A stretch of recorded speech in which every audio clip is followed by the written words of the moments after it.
Hi, you guys. Bio11A. This is a good week. These quizzes are coming in really well, so I'm really happy with that. I did want to tell you that next week there's no lab, so it makes it a shorter week because of Thanksgiving, and that'll be good. And also, I wanted to comment on your wonderful drawings. I got so many different fruits and vegetables and a couple insects and uh, uh, what else? Leaves. Broccoli, some things that I hadn't even noticed on a zucchini. So they were amazing. It's so cool when you start to notice details of things and that you haven't thought of looking at before. So those were really amazing. Good job on those.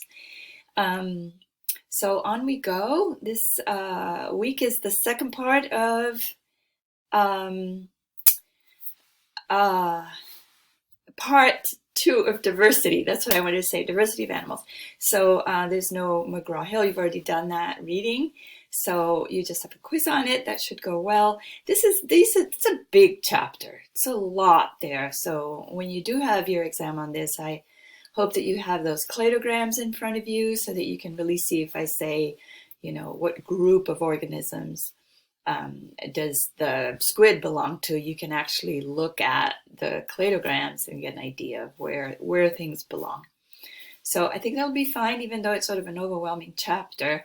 I want you to just have a big view of what that's about. So keep up the great work. See you guys next week.